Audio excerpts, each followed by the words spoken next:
Buenas tardes, amados. El Señor les bendiga y les llene de su gracia.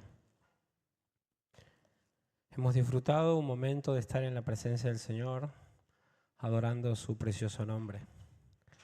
Y vamos a orar, vamos a pedir que el Señor nos siga acompañando, nos siga guiando para poder continuar en estas introducciones que van a ser de mucho beneficio para nuestro entendimiento y luego de comprenderlo, poder vivirlo, poder practicarlo, poder disfrutar la vida en Cristo Jesús. Es la vida más hermosa que podemos tener. Es la más linda de todas. Vivir en Cristo Jesús. Oramos. Padre, agradecemos que estés en medio nuestro. Agradecemos, Señor, que hayas escuchado nuestras alabanzas, que hayas recibido nuestras ofrendas. Padre, y en este momento nos disponemos a escuchar tu palabra. Nos disponemos, Señor, a que tú nos hables, que tú nos ministres. No es voz de hombre, es voz de Dios. Si sale de las Escrituras, si sale del texto, si es tu palabra la que nos guía, ella tiene poder para hablarnos.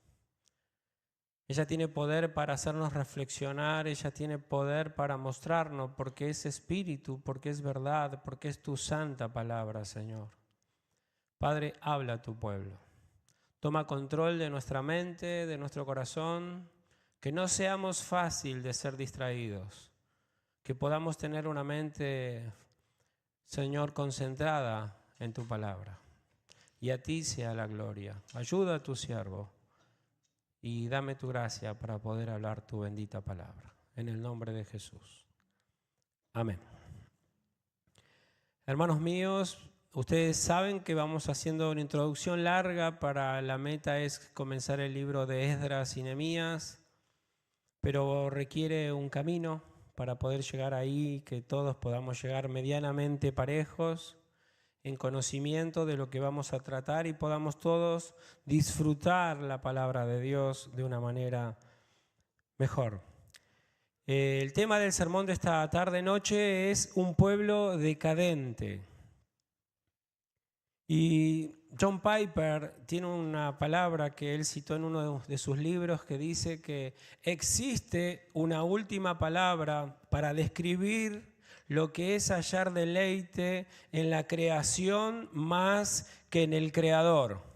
Y la palabra que dice Piper que debemos poner es que somos traidores. Si amamos más a la creación o lo que fuera de Dios, lo único que nos queda es que somos traidores. Hemos traicionado al Señor cuando amamos algo fuera de Él. Siguiendo el camino dado por Mateo, recuerdan que nuestra base es Mateo 1:17 dice que todas las generaciones desde Abraham hasta David son 14 y desde David hasta la deportación a Babilonia son 14 y desde la deportación a Babilonia hasta el Señor Jesucristo son 14. Bueno, ya hemos visto la primera parte que es desde Abraham a David. Mi hermano Jorge nos ha dejado con el pueblo gobernado por un rey. Ya dos reyes, Saúl con sus 42 años en el ministerio y con el rey David también con 40 años de ministerio. De ahora en más tenemos 4 sermones más que debemos transitar para ver cómo este pueblo creado por Dios, este pueblo liberado por Dios de Egipto, establecido por Dios en la tierra prometida y gobernado por Dios a través de un rey, cómo este pueblo que llegó tan alto empieza a descender hasta llegar a ser deportado, expulsado de la tierra que Dios los introdujo. Esto va a suceder con la parte norte, que se va a terminar llamando Israel, llevándose el título de la nación. Las 10 tribus del norte van a ser deportadas a Siria el 722 a.C. y después le va a tocar a la tribu de Judá también ser deportada, pero a Babilonia en el 586 a.C. Entonces, todo Israel va a ser deportada. No va a quedar nadie en la tierra. Entonces nos queda 4 sermones, como le vengo diciendo, de esta introducción larga que estamos dando. Desde David hasta la deportación tenemos un pueblo decadente que me toca en esta noche contárselo, un pueblo dividido, vamos a estar viendo cómo le fue al norte, vamos a estar viendo un pueblo dividido, cómo le fue al sur, y por último vamos a estar viendo cómo el pueblo fue arrasado y exiliado, tanto a Siria como a Babilonia. Ahora, veamos qué dice la Biblia, qué dice la ley, qué dice Deuteronomio de lo que debía y cómo se debía manejar un rey. Dios que lo sabe todo, Dios que conoce todas las cosas, en su ley, en Deuteronomio capítulo 17, versículo 14 al 20, va a establecer los rangos, los patrones que el rey que vaya a tener la nación de Israel debe cumplir. Y dice esto. Hasta la tablet ya tengo que leerla. Bueno, llegaremos hasta donde Dios diga. Cuando hayas entrado en la tierra que Jehová tu Dios te da, y tomes posesión de ella y la habites, y digas, pondré un rey sobre mí como todas las naciones que están en mis alrededores, ciertamente pondrás por rey sobre ti al que Jehová tu Dios escogiere. De entre tus hermanos pondrás rey sobre ti. No podrás poner sobre ti a hombre extranjero que no sea tu hermano. Pero él no aumentará para sí caballos, ni hará volver al pueblo a Egipto con el fin de aumentar caballos, porque Jehová os ha dicho, no volváis nunca por ese camino. Ni tomará para sí muchas mujeres, para que su corazón no se desvíe, ni plata ni oro amontonará para sí en abundancia. Y cuando se siente sobre el trono de su reino, entonces el rey escribirá para sí en un libro una copia de esta ley, del original, que está al cuidado de los sacerdotes levitas. Y esa copia lo tendrá consigo y leerá en él todos los días de su vida para que aprenda a temer a Jehová su Dios, para guardar todas las palabras de esta ley y estos estatutos para ponerlos por obra, para que no se eleve su corazón sobre sus hermanos, ni se aparte del mandamiento, a diestra ni a siniestra, a fin de que prolongue sus días en su reino, él y sus hijos en medio de Israel. Entonces, ¿vieron? Deuteronomio 17 expresa claramente las actitudes y el comportamiento que debía tener el rey de Israel. Y llegó el momento en que el pueblo hebreo tenía reyes. Ya hemos visto a Saúl y hemos visto al rey David. Ellos querían un rey como las demás naciones que los rodeaban. El Señor, Jehová Dios, era el verdadero rey de Israel, pero les permitió que los gobernase un rey, y es a través de un rey que el Señor iba a gobernar a su pueblo. De alguna manera el Señor, que es el rey de su pueblo, permitió que un rey humano gobernara a su pueblo, pero ese rey iba a ser su representante. Y ese rey no iba a hacer lo que quería. Ese rey debía cumplir ciertos patrones. Y Dios estaba a cargo de la nación. Y el rey era su siervo. Sin embargo, era importante que quien gobernase fuera un hombre adecuado. Porque ya había bastante déspota en las otras naciones para que Israel venga a introducir en su nación uno más. Alguien que gobierna como a él le parece. Sería terrible que esos dictadores fueran el ejemplo, el prototipo de los líderes cristianos. Si a usted le va sonando algo parecido a lo que estamos viviendo, el rey de Israel siempre debía pertenecer al pueblo. Nunca entendía las iglesias que le ponen un pastor por fuera de sus hermanos. Nunca entendí eso. Déjeme que se los diga. No comprendo que venga un pastor que no salga desde el pueblo. Nunca lo entendí, pero bueno, a veces pasan cosas. Un extranjero nunca debería usurpar su autoridad sobre el pueblo hebreo al reclamar la corona. Sin duda, esta norma va destinada a proteger al pueblo, porque la introducción de un monarca extranjero conduciría inevitablemente a que este rey nuevo, que es de otra nación, lleve a todo el pueblo a la idolatría. Iba a venir con sus dioses, iba a venir con sus ideas. ¿Se acuerdan de Herodes? Herodes era un rey de Israel, era idumeo, pertenecía a otras naciones y estaba siendo el rey de Israel. ¿Qué le importaba a Dios Herodes? ¿Qué le interesaba a Dios Herodes? Entonces, hagamos un resumen rápido de las características del rey. El rey no debe ser pretencioso. Pondrás por rey sobre ti al que Jehová tu Dios escogiere.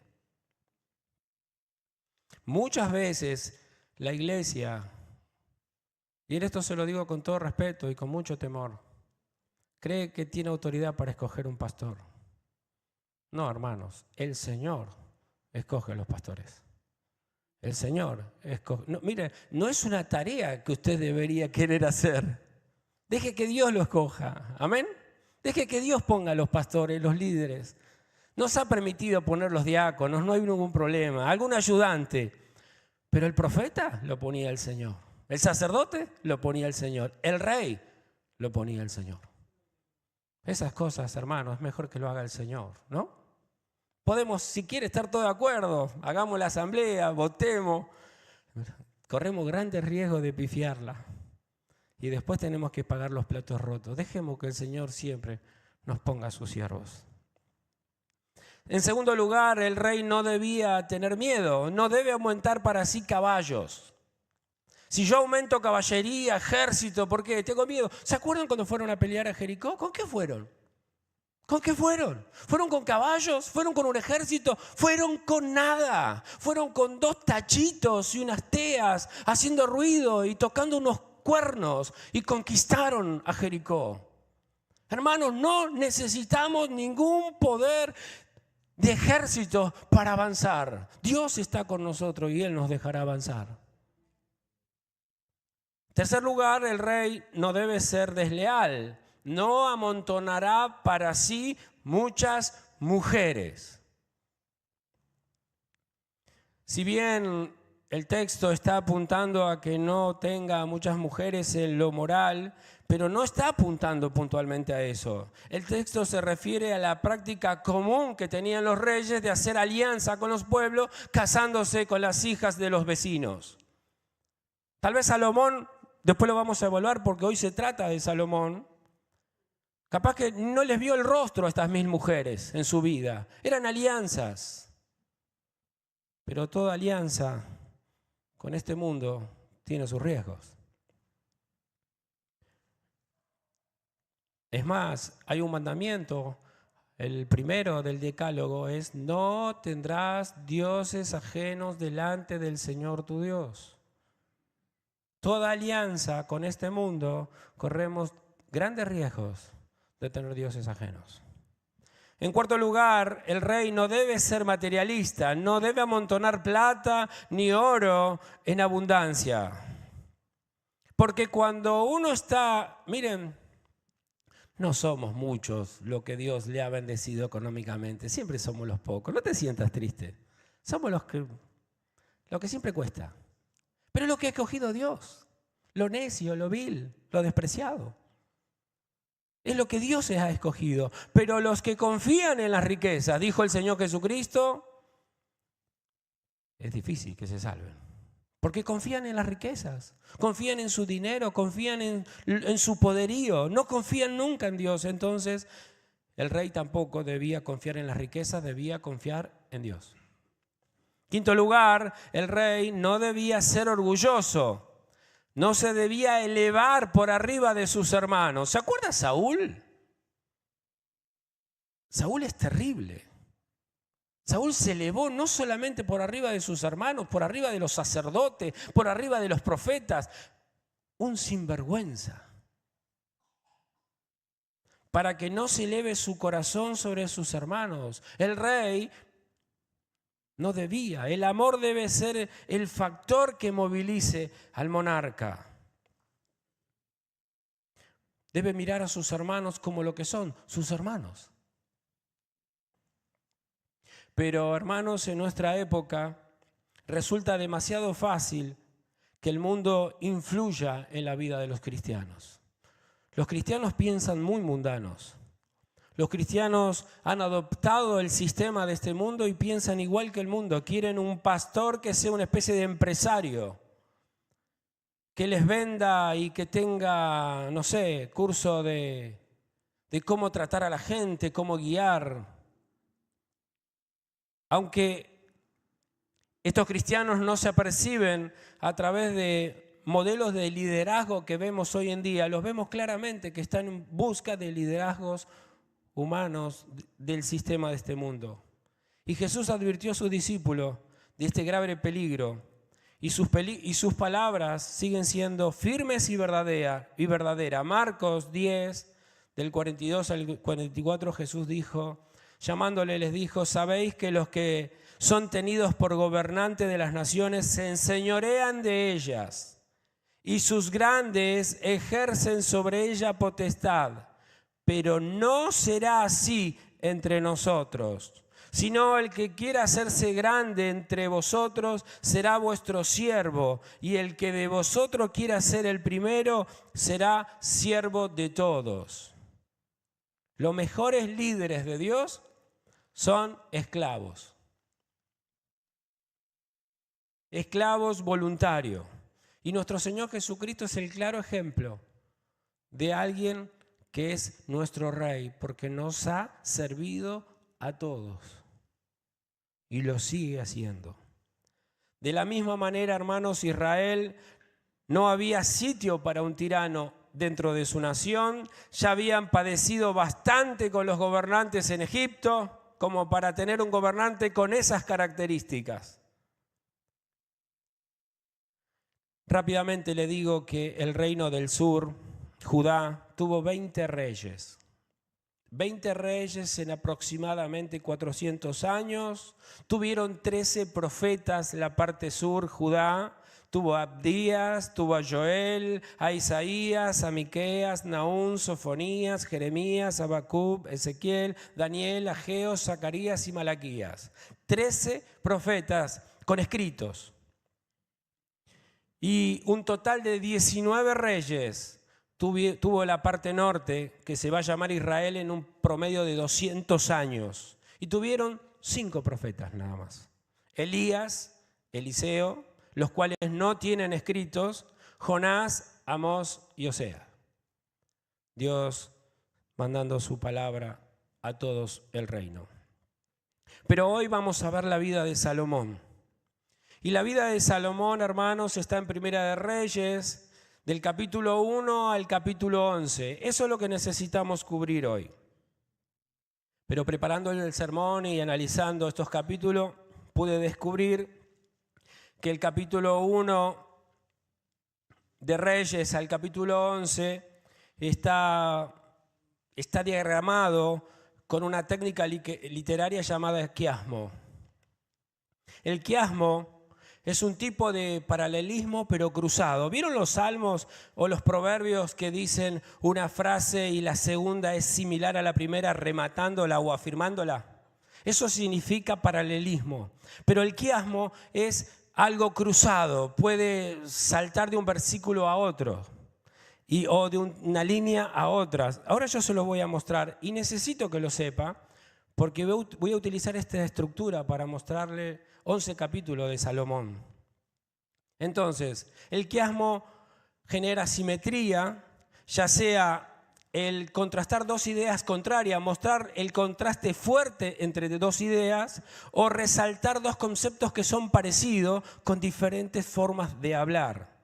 El quiasmo significa cruce. Quiasmo significa cruce. Se destaca la conexión de ideas. Eso es lo que es el quiasmo. Conexión de ideas pero cruzadas, no paralelas. No digo A y B reforzando la A. No, es A, B, C y A está con C. Salta, se cruzan. Entonces, le doy un ejemplo. Salmo. Por favor, necesito que me pongan el Salmo 36, versículo 1 y 2. Si pueden estar los dos versículos ahí, mejor. Porque necesito que vean la idea rápido para que podamos entender cómo voy a estructurar el sermón. ¿Lo tenemos? ¿Están? Bien. La primera línea dice, la iniquidad del impío me dice al corazón, no hay temor de Dios delante de sus ojos. Se lisonjea, por tanto, en sus propios ojos, de que su iniquidad no será hallada y aborrecida. ¿Qué hace el quiasmo?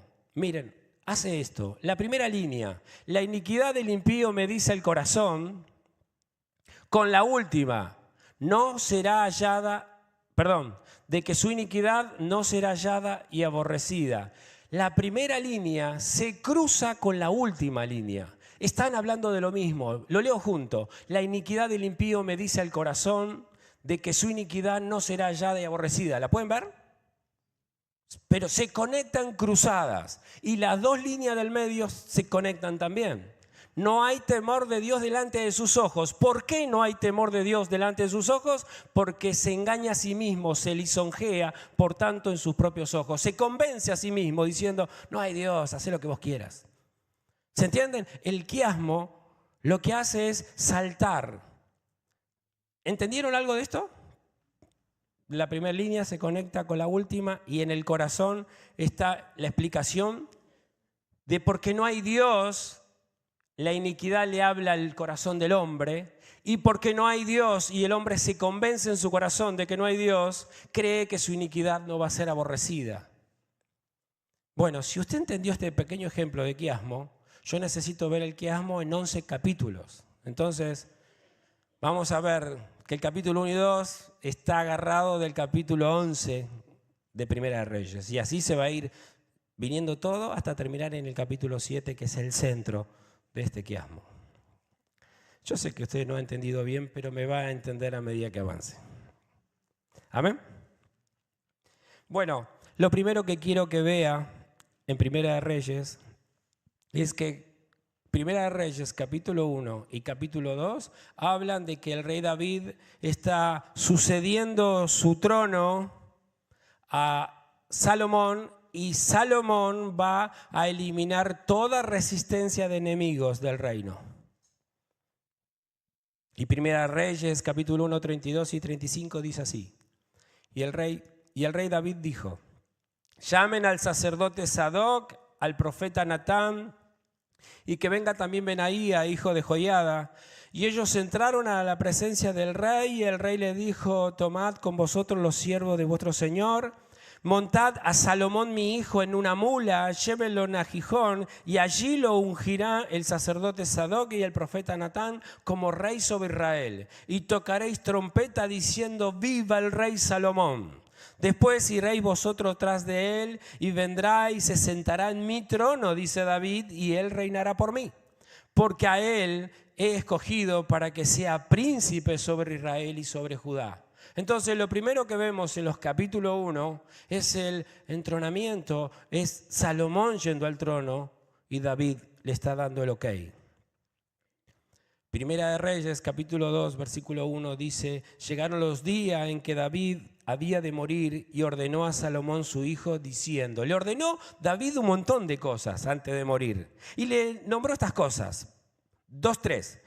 Guarda los preceptos de Jehová tu Dios. Lo primero que le dice David a Salomón es, obedece la palabra de Dios. ¿Qué palabra le está diciendo que obedezca? Deuteronomio capítulo 17. Toda la palabra de Dios, pero sobre todo él que es rey debería saber y conocer Deuteronomio capítulo 17, versículo 5. Ya sabes tú lo que me ha hecho Joab, hijo de Sarvia. David le dice a Salomón, acordate de mi general Joab, lo que me hizo, que cuando no había guerra mató 2 hombres a sangre fría. que no se vaya de este mundo sin pagarlo, le está diciendo a Salomón. Versículo 7.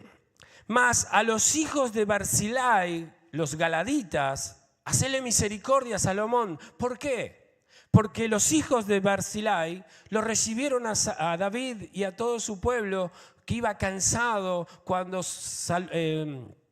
uno de sus hijos lo quiso derrocar y llegó exhausto caminando, y esta familia lo recibió con comida, con agua, con hospedaje. Entonces le dice David a Salomón: hacé misericordia con esa familia que hizo misericordia conmigo. Versículo 8. También tienes contigo a Simei, hijo de Gera, el hijo de Benjamín. Simei es el que lo agarró a piedrazo al rey cuando él iba escapando de su hijo Absalón. Y le dice a Salomón: Salomón, yo le prometí que yo no lo iba a matar, pero no le dije que vos no lo ibas a matar. ¿Se entiende? Yo le prometí que yo no le voy a quitar la vida, pero no le dije que el próximo rey no tiene la misma promesa. Después el rey Salomón va a terminar matando a Simei. Y por último, versículo 12, y se sentó Salomón en el trono de David su padre, y su reino fue firme en gran manera. Entonces, después de barrer con toda oposición, capítulo 1, capítulo 2, Salomón queda en el trono, queda gobernando con su reino lleno de paz. Pero si yo me voy al capítulo 11, por eso le dije que es un quiasmo, es un paralelo cruzado. Saltamos del capítulo 1, 2 al capítulo 11, versículo 14 al 40. Miren lo que dice, de tener el país totalmente en paz, miren lo que dice Primera de Reyes, capítulo 11, 14. Y Jehová suscitó un adversario a Salomón, a Hadad, el edomita. Hadad era hijo de un rey esperando la oportunidad para vengarse de Salomón. ¿Y sabe quién era el que lo cuidaba? El rey de Egipto. El rey de Egipto estaba en complicidad con este Hadad, y este Hadad se la tenía jurada a David y a Salomón. Pero es el Señor quien incitó a este Hadad para que fuera enemigo de Salomón. Versículo 23 del capítulo 11. El segundo adversario, un tal Rezón. Dios también levantó por adversario contra Salomón a Rezón, hijo de Eliada, el cual había huido de su amo Hadadezer, rey de Soba. Este Rezón, otro rival de Salomón, también se la tenía jurada porque Joab, ese general sanguinario de David, había destrozado a Soba, y también este muchachito Rezón escapó y también tenía la venganza. Y en Damasco, la parte norte, armó un ejército y también se la tenía jurada a David y a Salomón. El tercer adversario es Jeroboam. Versículo 26. También Jeroboam, hijo de Nabat, el efrateo de Sareda, siervo de Salomón. Este era un empleado de Salomón, Jeroboam. Era el encargado de explotar a toda la gente para hacer las obras de Salomón. Jeroboam estaba, ¿ves ese buen empleado duro? Bueno, ese era Jeroboam. Pero al igual que Saúl, cuando un profeta le dijo a Jeroboam que iba a ser rey de 10 tribus y que el reino se iba a partir, Salomón también empezó a perseguirlo y huyó. ¿Y saben a dónde huyó? A Egipto. Y termina el capítulo 11, versículo 43, con la muerte de Salomón. Y durmió Salomón con sus padres y fue sepultado en la ciudad de su padre David, y reinó en su lugar Roboam, su hijo. ¿Vieron?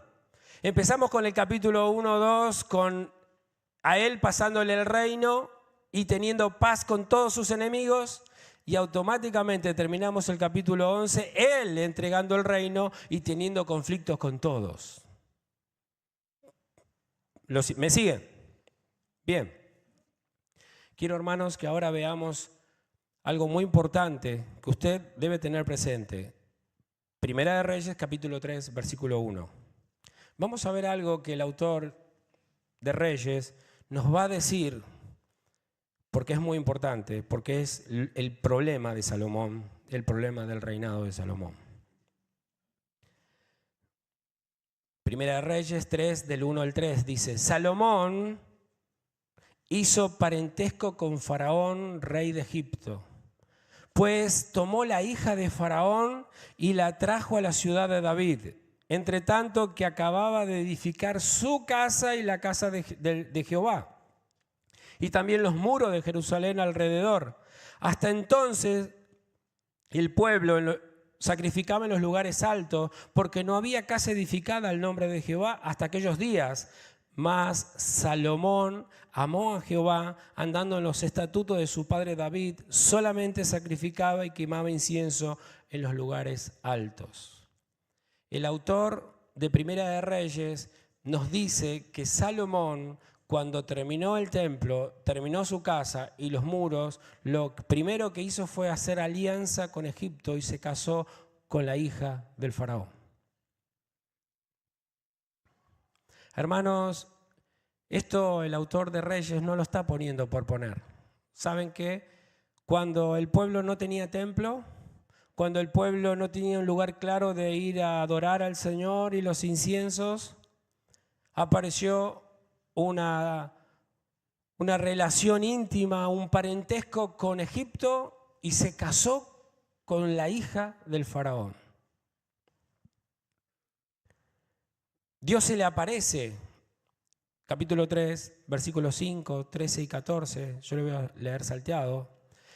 Usted conoce este relato. Salomón va a pedir sabiduría y se le apareció el Señor en Gabaón una noche en sueños y le dijo a Salomón: pedime lo que vos quieras que te dé. Y aún también te he dado, o sea, Salomón le pide sabiduría, versículo 13, y aún también dice Dios: te he dado las cosas que no pediste, riquezas y gloria, de tal manera que entre los reyes ninguno haya como tú en todos tus días.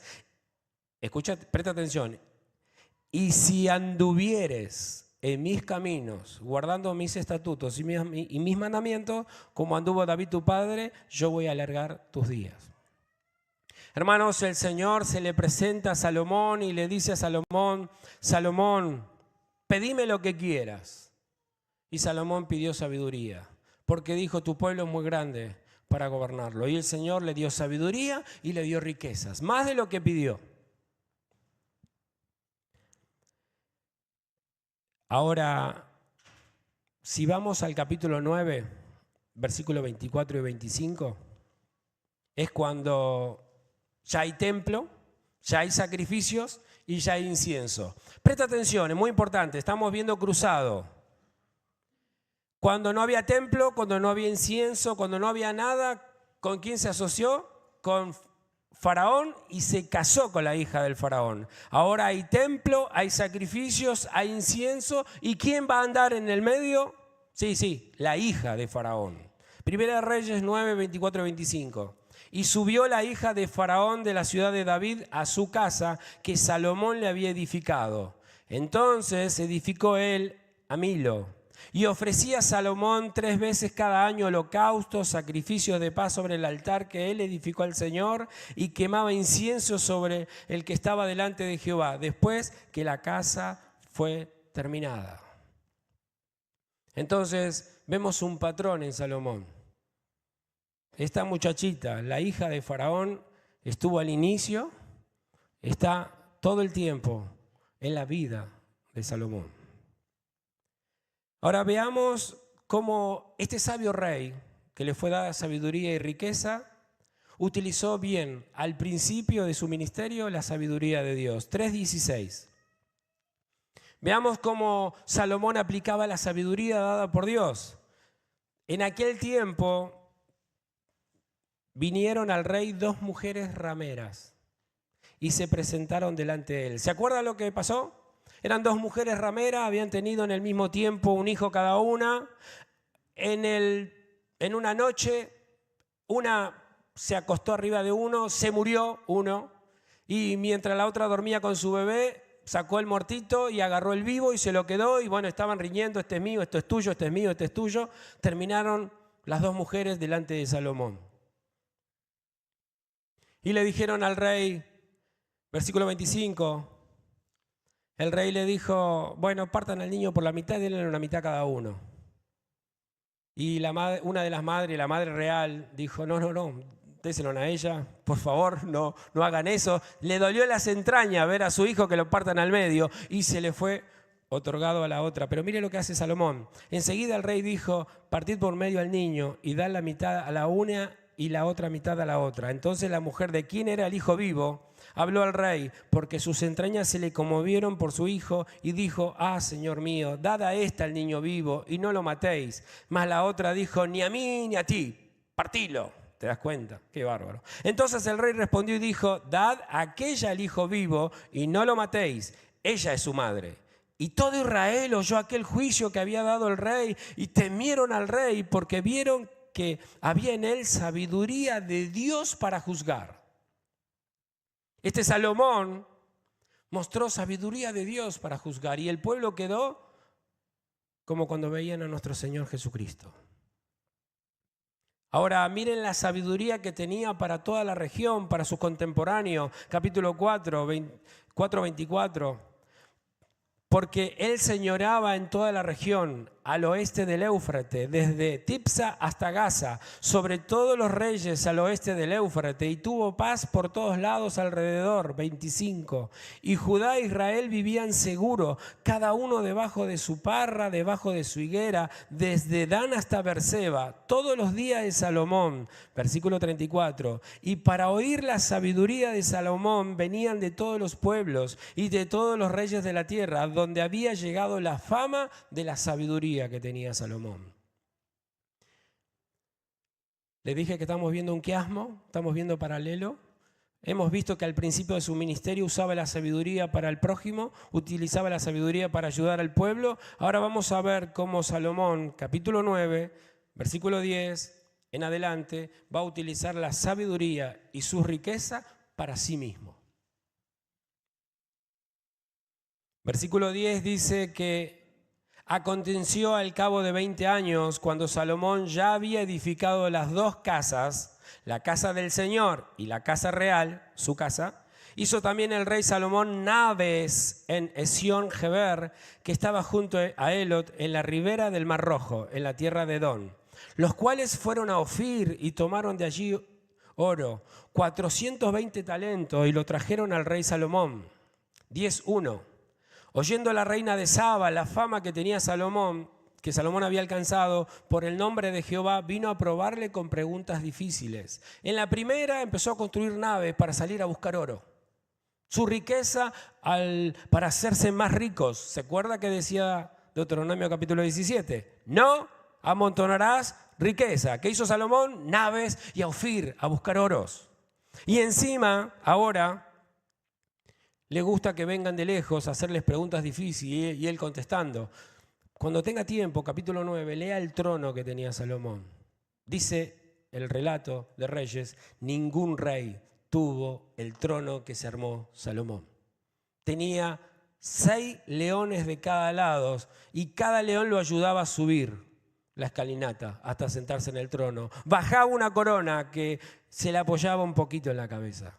Era todo marfil blanco, impresionante el trono de Salomón. Imagínense el cuadro, la grandeza de este hombre.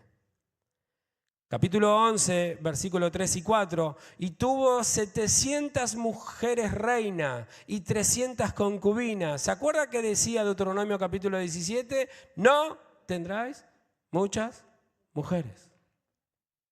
Y sus mujeres desviaron su corazón. Y cuando Salomón era ya viejo, sus mujeres inclinaron su corazón tras dioses ajenos, y su corazón no era perfecto con Jehová su Dios, como el corazón de su padre David. ¿Pueden ver el quiasmo? Primero utilizó bien sus dones en beneficio de los demás, su sabiduría, sus riquezas. Ahora está utilizando para sí mismo sus riquezas, mostrándose sabio, porque después que la reina de Saba vino, le mostró los palacios, le mostró los escudos que tenía de oro, mostró la caballería que tenía. Salomón se le fue la gloria a la cabeza. Sigamos viendo, capítulo 5. En el capítulo 5 está el relato de los preparativos para construir el templo. Capítulo 5, versículo 4 dice: ahora Jehová mi Dios me ha dado paz por todas partes, pues ni adversarios ni mal que temer. Yo, por tanto, he determinado ahora edificar casa al nombre de Jehová mi Dios, según lo que Jehová habló a David mi padre, diciendo: tu hijo, a quien yo pondré en lugar tuyo en tu trono, él va a edificar casa a mi nombre. Saben que en este capítulo 5 el rey Salomón va a poner todo el énfasis y va a llamar a un rey llamado Hiram que haga los trabajos forzados, que le traiga madera, que le traiga lo que necesite para construir el templo. Versículo 13, y el rey Salomón decretó leva en todo Israel, y la leva fue de 30.000 hombres. El rey Salomón juntó 30.000 hombres, los cuales enviaba al Líbano de 10.000 en 10.000 cada mes por turno, viniendo así a estar un mes en el Líbano y 2 meses en sus casas. Y Adonirán estaba encargado de aquella leva. Agarró un séquito que obligó, que no eran sus hermanos, por ahora no eran sus hermanos. Seguro que a los pueblos que conquistó los juntó, los arrancó de su familia y los tenía prácticamente 2 meses en su casa y el resto del año yendo a buscar madera, oro, para construir y construir y construir y construir. La gloria de Salomón. Tras la construcción del templo, capítulo 9, 1 al 23, no vamos a leer todo. 9:10. Aconteció al cabo de 20 años, cuando Salomón ya había edificado las 2 casas, la casa de Jehová y la casa real, Dios se le vuelve a aparecer a Salomón. 9 del 1 al 9. Versículo 9:2. Jehová apareció a Salomón la segunda vez, como lo había aparecido en Gabaón, y le dijo el Señor: yo he oído tu oración. Después que él hizo la iglesia, el templo, oró. Y le dice el Señor: yo oí tu oración y tu ruego que has hecho en mi presencia. Yo he santificado esta casa que tú me has edificado, para poner mi nombre en ella para siempre, y en ella estarán mis ojos y mi corazón todos los días. Y si tú anduvieres delante de mí, como anduvo David tu padre, en integridad de corazón y en equidad, haciendo todas las cosas que yo te he mandado, y guardando mis estatutos y mis decretos, yo afirmaré el trono de tu reino sobre Israel para siempre. Como hablé a David tu padre, diciendo: no va a faltar varón de tu familia en el trono de Israel.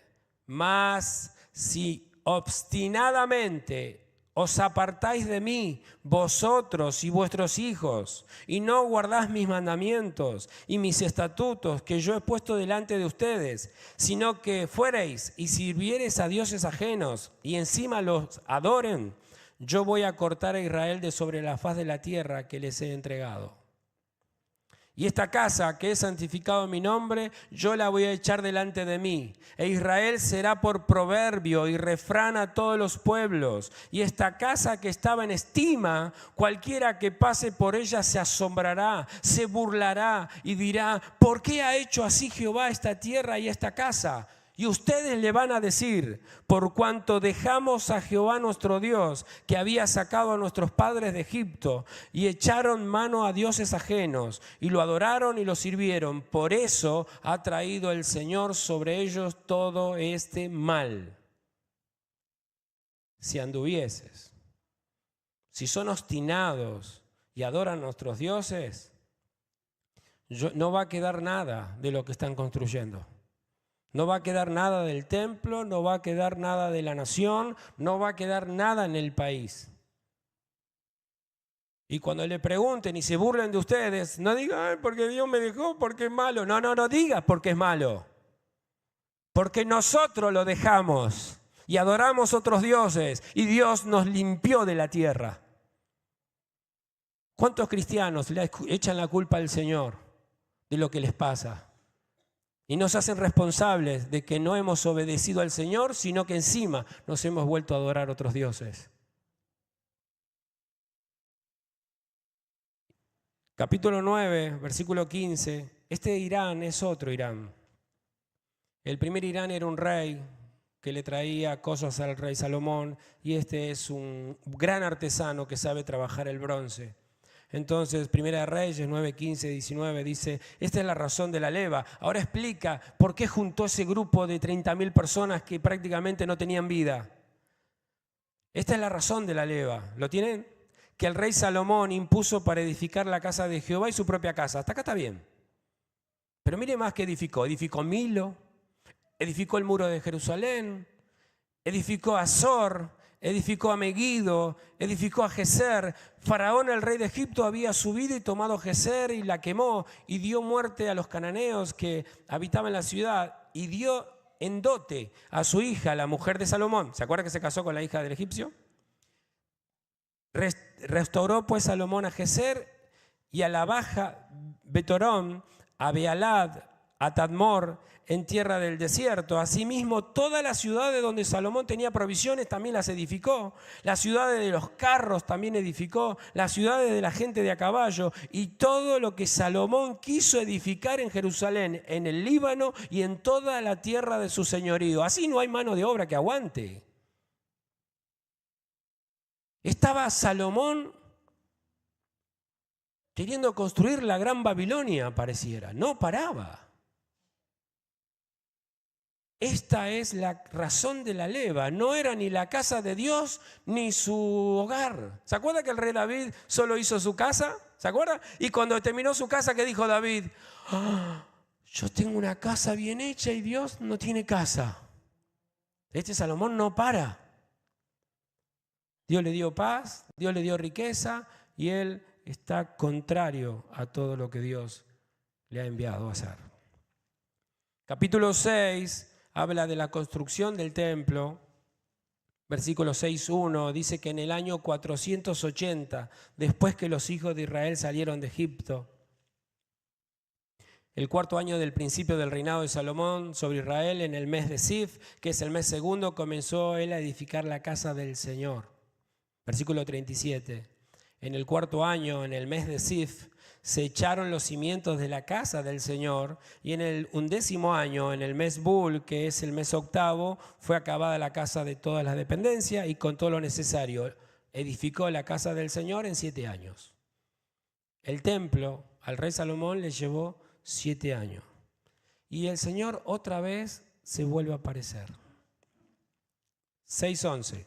Y vino palabra de Jehová a Salomón diciendo: con relación a esta casa que tú edificas, si anduviereis en mis estatutos e hicieres mis decretos y guardares todos mis mandamientos andando en ellos, yo voy a cumplir contigo la palabra que hablé a David tu padre, y habitaré en ella en medio de los hijos de Israel, y no dejaré a mi pueblo Israel. Entonces podemos ver que se edificó el templo. El Señor le dijo: tenés que andar rectamente, tenés que cumplir mi palabra. Recordá que te tenés que hacer una copia y tenerla cerca tuya, leerla todos los días para que no te olvides de mí y para que ayudes al pueblo a que me adore como corresponde. Pero miren lo que sucede, Primera de Reyes 7, 13 y 14. Vemos la dotación del arca, el arca y su dedicación. Y envió el rey Salomón e hizo venir de Tiro a Irán, hijo de una viuda de la tribu de Neftalí, su padre, que trabajaba el bronce, era de Tiro, e Irán era lleno de sabiduría, de inteligencia, ciencia en todo, obra de bronce. Este pues vino al rey Salomón e hizo toda la obra. Primera de Reyes 8.1. Entonces Salomón reunió ante sí a Jerusalén, a los ancianos, a los jefes de las tribus, a los principales de la familia de los hijos de Israel, para traer el arca del pacto de Jehová a la ciudad de David, la de Sión. ¿Se acuerda cuando David quiso trasladar el arca? El Señor le estaba dando a Salomón todo lo que había pedido. Trasladaron el arca como corresponde, armaron todos los utensilios, los carros, los vasos, todo va bien. Versículo 66, en aquel tiempo Salomón hizo fiesta y con él todo Israel, una gran congregación, de donde Entran en Amad hasta el río de Egipto, delante de Jehová nuestro Dios, por 7 días y aún por otros 7 días más. Esto es, por 14 días Salomón hizo la inauguración del templo, una enorme fiesta. Esto me hace acordar a nosotros los creyentes. ¿Vieron cuando tenemos avivamientos con Dios, fiestas grandes, disfrutes, mover del Señor, donde estamos pasando un buen momento? Algunos le dicen el primer amor, otros le dicen, Dios, misericordia de Dios en nuestras vidas. Bueno, Salomón también tuvo esa experiencia maravillosa de adoración, de alabanza, de servicio, de que todo está bien. Pero en el capítulo 7, que es el corazón del quiasmo, está de vuelta el problema de Salomón. Miren quién aparece. Capítulo 7, versículo 1. Después de todo, ya el templo está, la ciudad está, construyó un montón de ciudades, todo muy bien. Después edificó Salomón su propia casa en 13 años y la terminó toda. Algunos dicen, la casa del Señor le llevó 7 años y la de él 13, 6 años más. Bueno, algunos pueden decir, bueno, como era de Dios le puso voluntad, puso más obrero, había que hacerla rápido, ¿no? Algunos lo critican, dice, le puso más voluntad a su casa, por eso le dedicó 6 años más. Bueno, yo no me defino ni quiero pegarle a Salomón por esto, no lo sé. Versículo 8. En esto sí voy a ser duro con Salomón. Versículo 8. Y la casa en el que él moraba y en otro atrio dentro del pórtico era de obra semejante a esta, edificó también Salomón para la hija de Faraón, que había tomado por mujer una casa de hechura semejante a la del pórtico. Junto al palacio real estaba la casa de la hija de Faraón. ¿Se acuerdan que el pueblo de Israel nunca, en el desierto, nunca se le pudo arrancar qué cosa de su corazón? Egipto. Bueno, a Salomón no se le podía arrancar la hija del faraón de su corazón. Donde iba, agarren, van a ver del capítulo 1 al capítulo 11, 5 veces aparece la hija del faraón. La hija del faraón. Y cerca. Y le hizo una casa igual que la de él.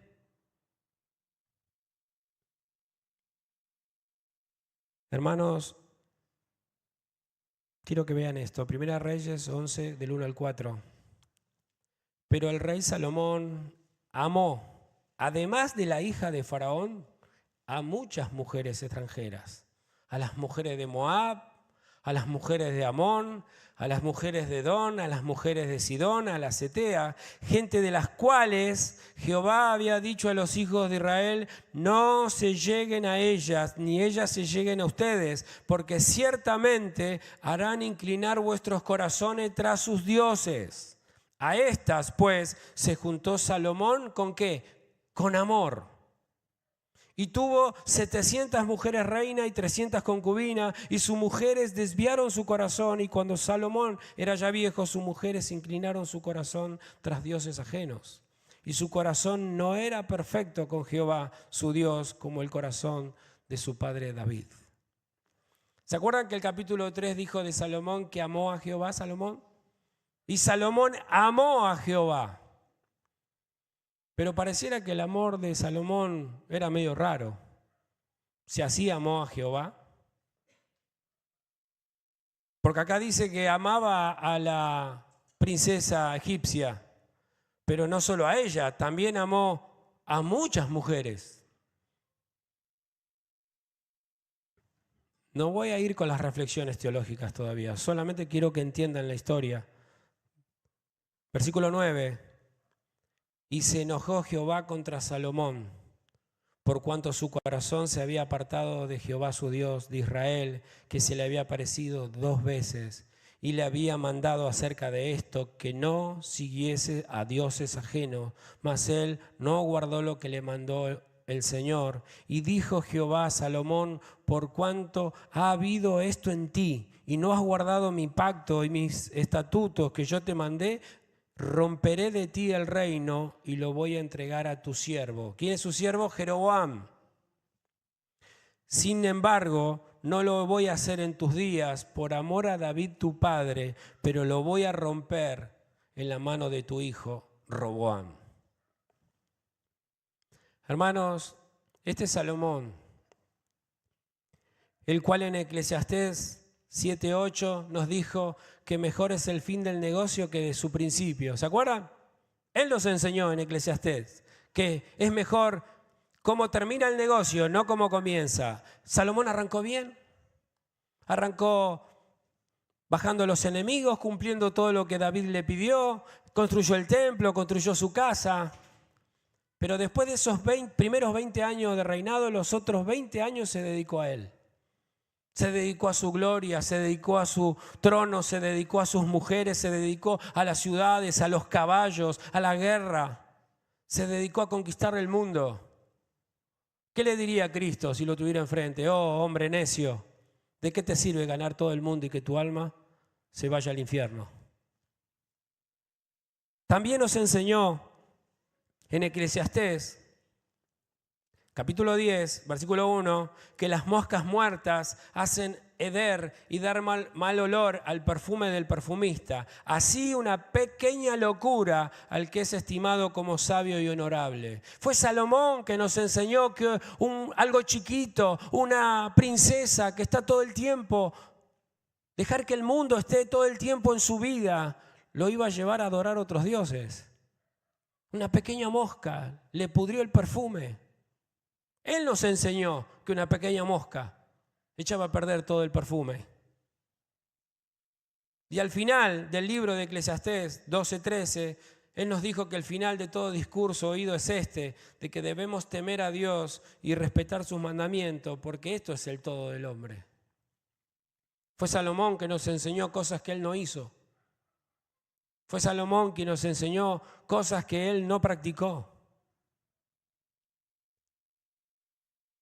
Mateo 12:42, el Señor Jesús está predicando y dijo esto: la reina del sur, o sea, la reina de Saba, se levantará en el juicio con esta generación y la condenará, porque ella vino de los fines de la tierra para oír la sabiduría de Salomón. Y he aquí, más que Salomón en este lugar. Está hablando de él. Miren, hermanos, si hay hombre sabio e inteligente que ha tenido la historia de la humanidad, es Salomón. Y con toda su sabiduría, con toda su riqueza, con toda su belleza, lo único que terminó haciendo es llevando toda una nación a la idolatría. Pero Cristo se presenta diciendo: he aquí, más que Salomón soy yo. Y no quiero terminar este sermón sin dar lugar al Señor Jesucristo, el verdadero Rey de Reyes y Señor de señores. Él es nuestra sabiduría. Muchos quieren sabiduría. Si tenés a Jesucristo, sos más sabio que Salomón. Él venció toda la oposición a su gobierno y no se levantarán nunca más sus enemigos. Él jamás se casó con este mundo, sino todo lo contrario. Él dijo que su reino no es de este mundo.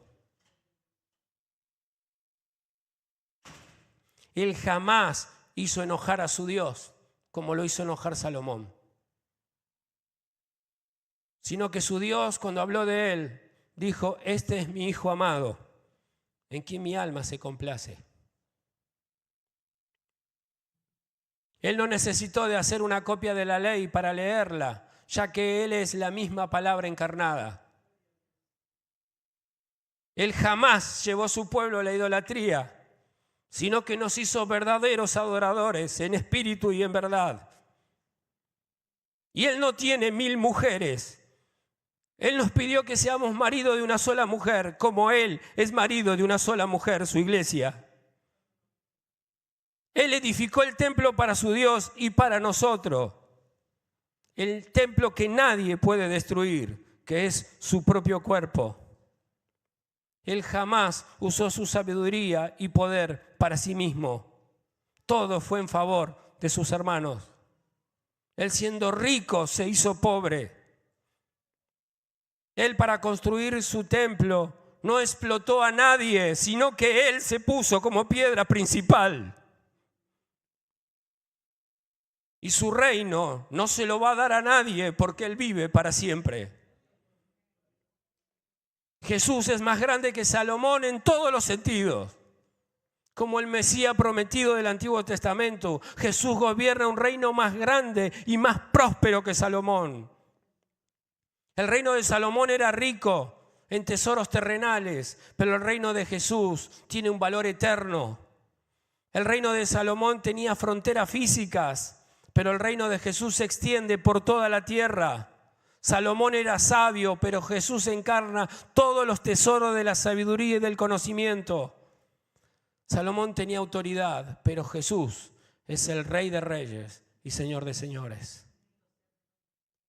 Isaías, capítulo 9, con esto termino, versículos 6 y 7, dice: porque nos ha nacido un niño, Dios nos ha dado un hijo. Estoy leyendo la Dios habla hoy. Al cual se le ha concedido el poder de gobernar, y le darán estos nombres: admirable en sus planes, Dios invencible, Padre eterno, príncipe de la paz. Se sentará en el trono de David, extenderá su poder real a todas partes y la paz no se acabará. Su reino quedará bien establecido y sus bases serán la justicia y el derecho desde ahora y para siempre. ¿Saben qué significa Salomón? Salomón es un derivado de la palabra shalom. Salomón significa paz, pacificador. Jesucristo es el verdadero Salomón de Dios. Jesucristo es la verdadera paz de su pueblo. Cristo venció nuestros pecados, nos ha librado de la maldad, ha anulado el acta que nos era contraria, pero Él es el Señor de todos nosotros y debemos vivir bajo su poderío. Y si no queremos hacerlo, por eso está la historia de Israel.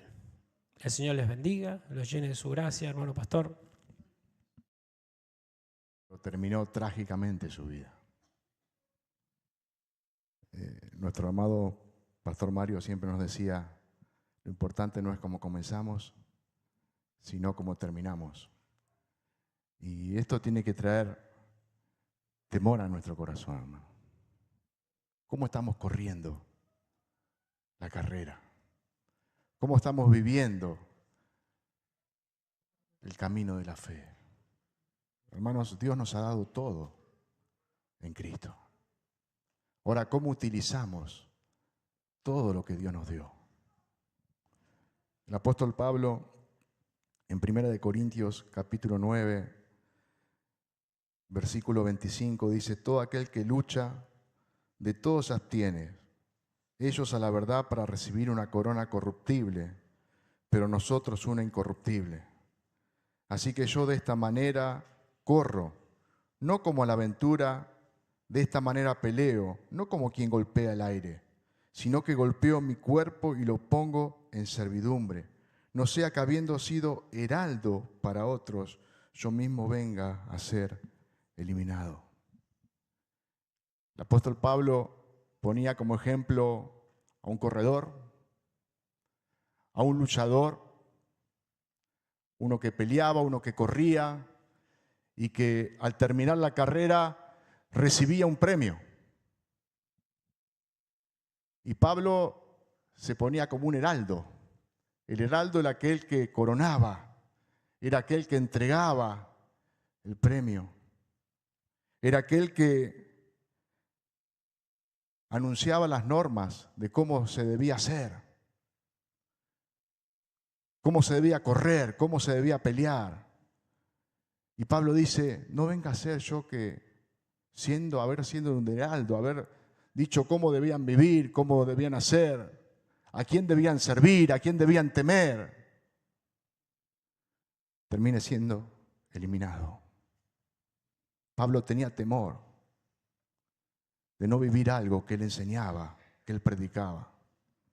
Y como vimos el final del libro de Eclesiastés, muchos creen que Salomón escribió este libro al final de sus días. Dice: ¿cuál es el todo del hombre? Temed a Dios y guardar sus mandamientos. Hermanos, que esta palabra traiga temor a nuestro corazón. un temor santo.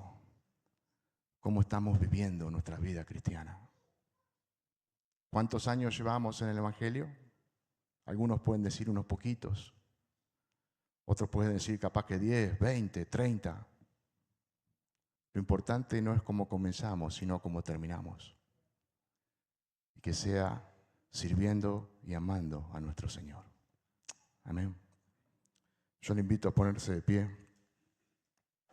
Vamos a terminar de esta manera en esta noche. No se olvide, el domingo que viene, primer domingo del mes de mayo, tenemos Cena del Señor. La celebrarán aquellos que son miembros de la iglesia. El domingo a las 16:30 horas y a las 18 horas tenemos el culto general a nuestro Dios. Amén. No se olvide de orar por nuestros hermanos. Muchas veces lo nombramos. Hermanos que están sufriendo por diferentes enfermedades, diferentes dolencias, que están pasando por situaciones complejas. Oremos por ellos para que Dios les fortalezca en este tiempo y puedan experimentar el gozo, la paz de Dios en esta circunstancia difícil. Amén. Vamos a orar al Señor. Padre Santo, te alabamos en esta noche. Reconocemos, Señor, que tú eres nuestro Dios, tú eres nuestro Hacedor, y tú nos llamaste, Señor, para que seamos parte de tu reino, de tu pueblo. Tú nos escogiste, Señor. No fuimos nosotros a ti, tú viniste hacia nosotros y nos llevaste hacia ti, Señor. Algunos hace muchos años, otros hace menos años, pero todos te pertenecemos a ti, Señor. Y te pedimos que pongas ese temor en nuestro corazón. Una y otra vez le repetías a Salomón que guardara tus mandamientos, que te obedeciera. Oh Señor, pon ese temor en nuestro corazón. Que te busquemos a ti en cada área de nuestra vida, que tú seas verdaderamente nuestro Rey, nuestro Señor, que te podamos agradar con toda nuestra vida. ¿De qué nos sirve tener mucho conocimiento intelectual acerca de ti si ese conocimiento no nos lleva a amarte, a obedecerte, a servirte a ti con todo nuestro ser? Ayúdanos, Señor, en esta hora a humillarnos delante de tu presencia, a que si estamos yendo por un camino equivocado, que podamos correr hacia Cristo en esta noche, que podamos ir a Él en arrepentimiento, buscando tu favor, tu perdón, tu gracia para nuestra vida, Señor. Vemos reyes importantes, personas que tú habías escogido, donde ocuparon puestos de renombre, pero se olvidaron de ti, Señor. Pero hubo orgullo, soberbia en sus corazones. Se creyeron importantes y se olvidaron del más importante, del único importante que eres tú, Señor. Nos permita, Señor, que nos creamos importantes, que nos creamos mejores que otros y que nos olvidemos de ti, Señor.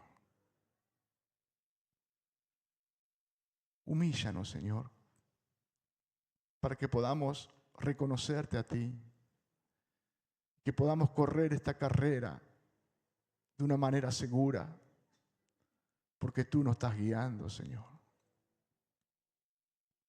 Gracias por tu palabra, gracias por esta noche, Señor. Gracias porque tú sigues teniendo misericordia de nosotros. Y vez tras vez nos hablas, vez tras vez nos amonestas, nos corriges, nos alientas, porque nos amas, Señor. Te damos gracias en esta noche. Y ponemos delante de tu presencia la vida de nuestros hermanos, de aquellos hermanos nuestros que hoy no pueden estar con nosotros porque sufren distintas dolencias, distintas enfermedades. Que tú les fortalezcas, Señor. Que tú renueves sus fuerzas. Que tú guardes sus corazones. Y que en el momento de mayor dolor, de mayor aflicción, ellos puedan mirarte a ti por sobre todas las cosas, Señor. Te pedimos también por aquellos familiares nuestros, como Jorge y Jorgito, el esposo y el hijo de nuestra hermana Francisca, que no conocen al Señor. Y todos tenemos familia que no te conocen a ti. Nos ponemos delante de tu trono, Señor, para que tú tengas misericordia de ellos, para que el Espíritu Santo les convenza de pecado, de justicia, de juicio. Y si es tu voluntad, corran a ti con un corazón arrepentido y humillado, creyendo en ti como el único Dios verdadero. Te alabamos en esta noche, Señor, te bendecimos, te honramos y ayúdanos en esta nueva semana que ha comenzado hoy a vivir para ti, Señor, a ser verdaderos siervos tuyos, a humillarnos delante de tu presencia cada día y reconocer que tú eres nuestro Rey. Alabado sea, Señor. Exaltamos, honramos tu santo nombre, ese nombre que es sobre todo nombre, ese nombre al cual un día todos se postrarán y le adorarán. El nombre de Cristo Jesús, en Él oramos. Amén. Amén. Saluda a su hermano.